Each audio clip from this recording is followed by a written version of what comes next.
Scripture reading also comes from the Voices of Prophet Jeremiah, 31st chapters, starting from verse 35 up to 37.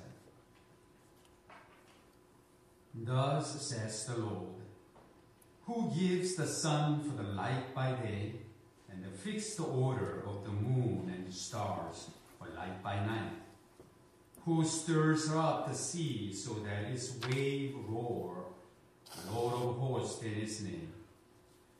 If this fixed order were ever to cease from my presence, says the Lord, then also the offspring of Israel would cease to be a nation before me forever. Thus says the Lord, if the heaven above can be measured, and the foundations of the earth below can be explored, then I will reject all the offspring of Israel because of all they have done, says the Lord. The word of the Lord. Thanks be to God. Today's sermon is a little bit different from what I usually preach, because to some of you this may sound a little bit more of like a lecture, but please bear with me, because I think this way that we can re-examine the habits of our mind, the way that we think, and how we approach and understand the nature of God's creations. Once upon a time, the university and church were happily married. Then there came divorce. The university pleading mental cruelty. And the university was right. Not the great theologian, nor the great artist, nor the great musicians, but the little inquisitors of Europe and the little inquisitors of Puritan America.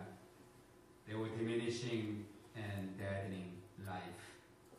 They were guilty of what today's many psychiatrists would call premature closures. They wanted order, but at the expense of splendor and beauty. They wanted to help, but like most people in power, they would rather be responsible for than be responsive to people they wanted to help. Most of all, I think they wanted control. No wonder then that the Newton, Galileo, and Bacon cried out, we need more room for imaginative thinking. And these first scientists of the Enlightenment, they were not atheists. They were not even anti-church people. And they were not in idolatrous fashion worshiping their newfound religion called science.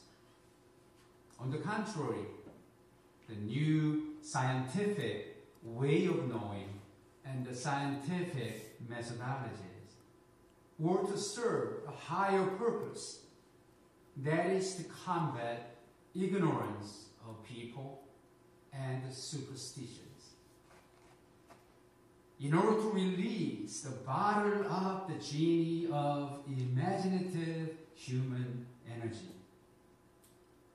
Some of these names, as you know, Francis Bacon, I imagine would have also agreed with the later philosopher Lenin. And I'm quoting here, the main contribution of science will be to deliver us from superstition, but not to reveal the ultimate truth.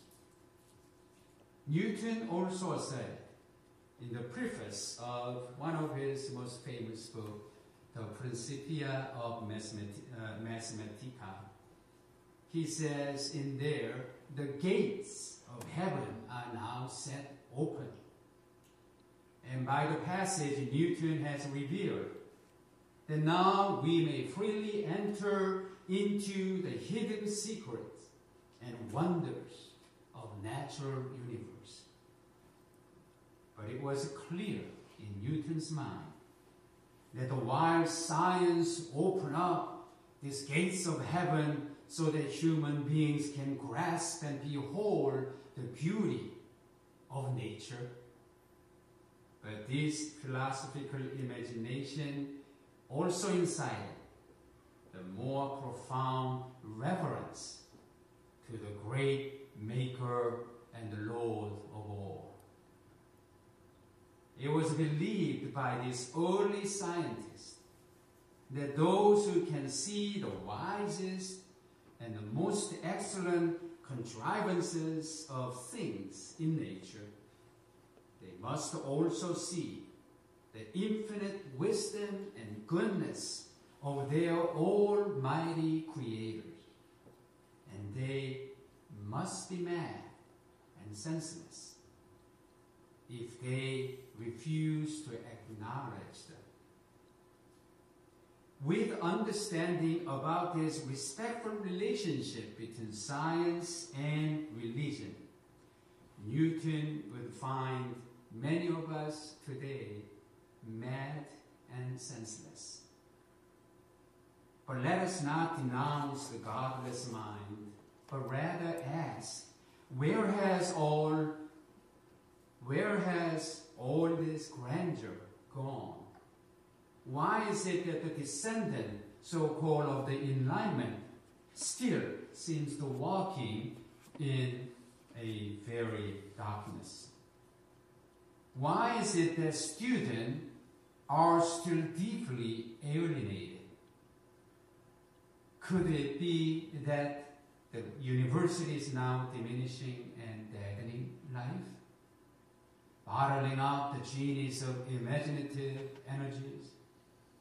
Putting on all of us what famous poet William Blake once called mind-forged miracles? I think we can trace an important progression from 17th and 18th centuries Enlightenment to today. Newton, Galileo, Bacon, they did not separate nature from nature's God who created. But their successors quickly divorced them. And that divorce, nature from nature's God, left nature without any sacred purpose. Nature still held its beauty, but the greedy eyes of human beings focused more on the riches in the warehouse rather than behold the beauty in the shop. We shall become the masters and possessors of nature. That's what Descartes once said. So with this emergence of mechanical way of looking at the natural world, the qualitative view and understanding of God's wonderful creation gradually gave way to a quantitative way of looking at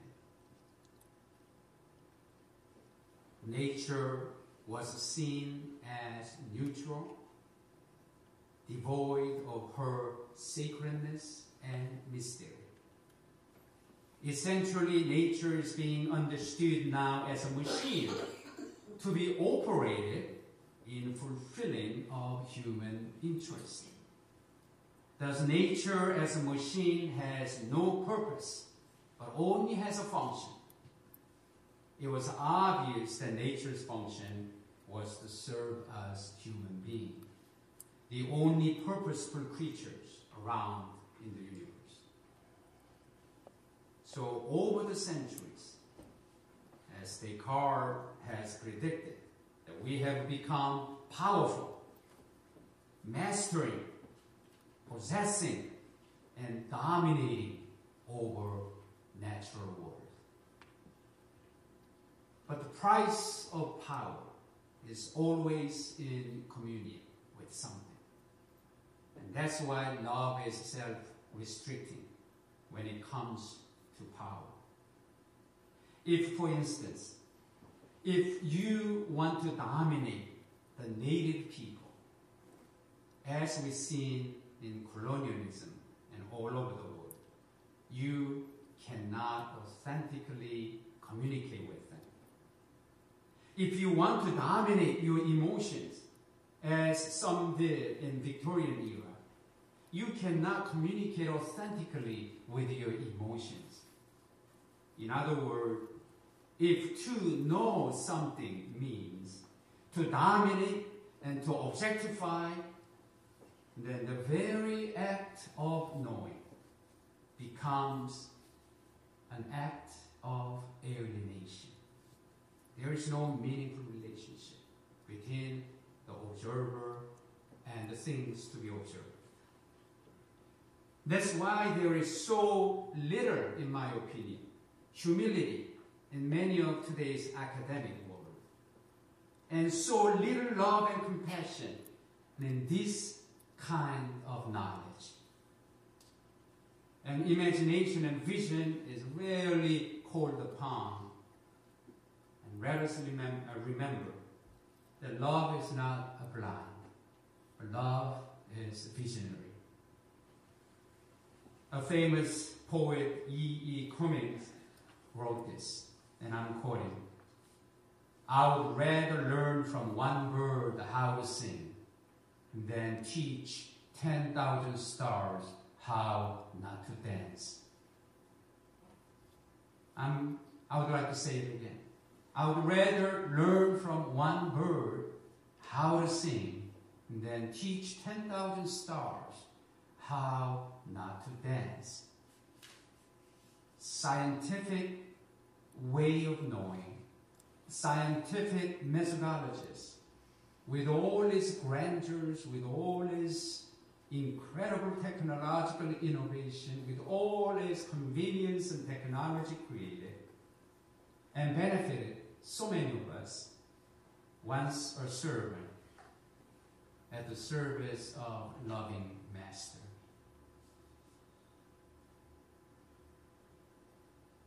And science would become, in many cases today, instead a loveless master, a world-ruling power in these spiritually dark ages.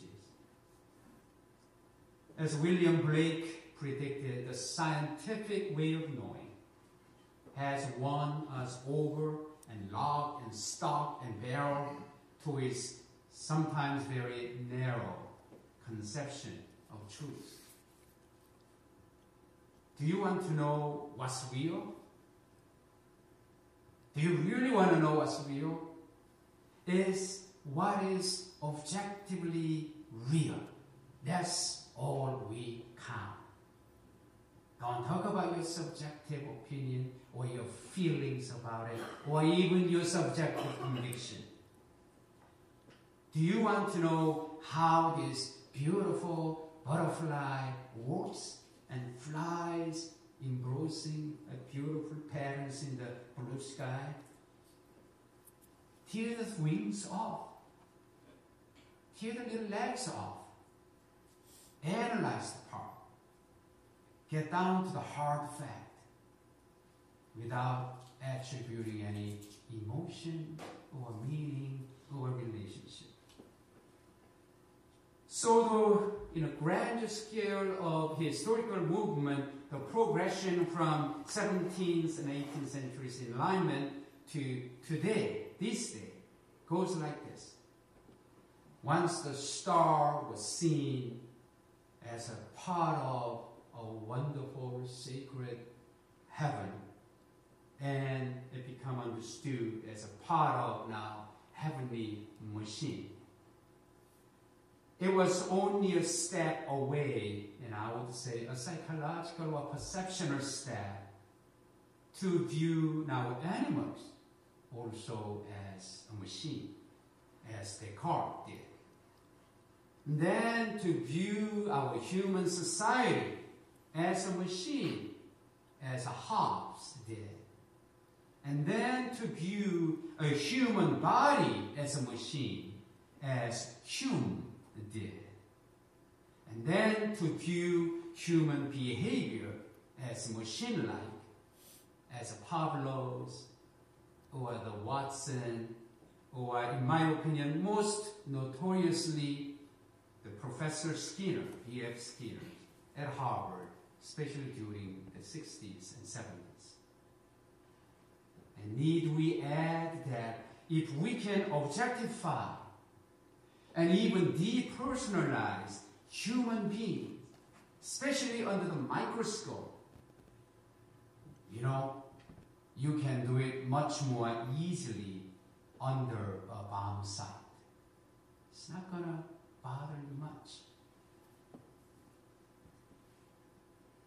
This way of knowing and this objective mode of consciousness has more to do a way of feeling and sometimes of not feeling than with a way of knowing.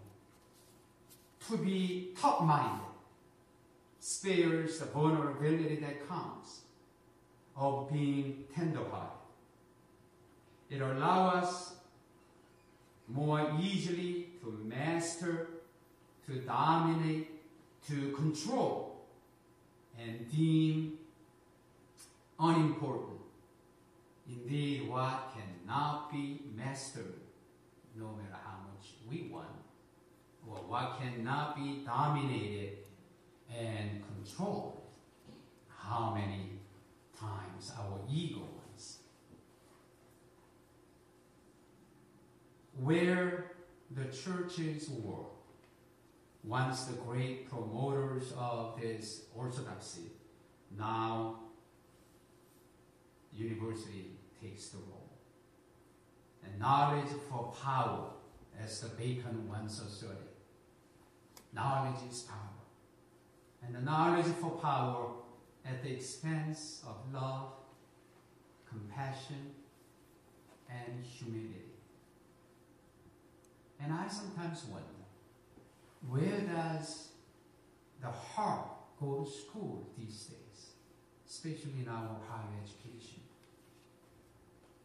For to view life impersonally is to see our life that is so shallow, inexperienced, and primarily academic.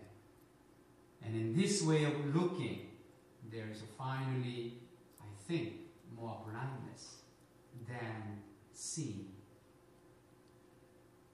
The Bible does not enjoin us to be tender-minded, but the Bible does insist that in our all effort that we be tender-hearted. The Bible does not claim that faith is a substitute for thought. The Bible insists that having faith is what makes a good thinking possible. In a last-ditch effort to save the world from this completely mechanized world or depersonalization, many secular humanists today, they set up two cultures. One for things and the other for persons. And according to this scheme of things can be known rationally, objectively, and in an impersonal way. But the human beings, as you know, cannot. Human beings cannot be just objectified as if they were things. Human beings cannot be dissected without being destroyed. Human beings are a mystery. The way that how God wonderfully and fearfully created and each one of us with God's image in us.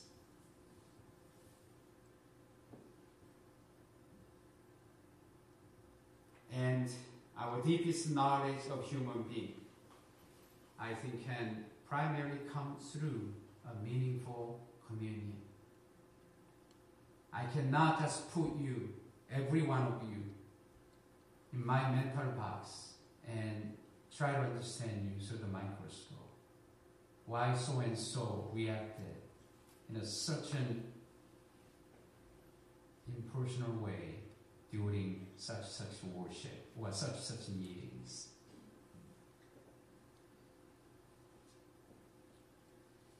Communion is possible, for there is something in each every one of us that we recognize that there is a commonness in all of us.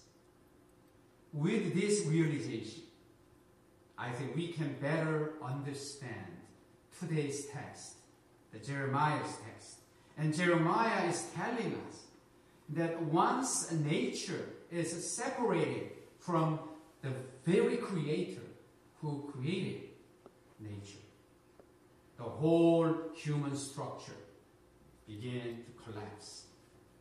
Once we begin to see our wonderful world devoid with meaning and purpose, and once we understand the God-created universe only in a mechanistic and machine-like way, we can abuse any ways that we want to, just in order to maximize the profit, as many of today's mega corporations go after. And no wonder our Mother Earth shows many symptoms of this abuse already. Perhaps this is the world not only perhaps environmentalists or ecologists, but I think today's church must gently and persistently whisper and engage with a meaningful dialogue with whom we call today's intellectuals, the universities, colleges. Certainly, if we wish to know not just more and more knowledge, but if we truly want to know deeper, we shall need more love, more compassion, and more humility, and not to mention more communion. And I dare to say to you that it might be even more fun to learn from one bird how to sing rather than teach 10,000 stars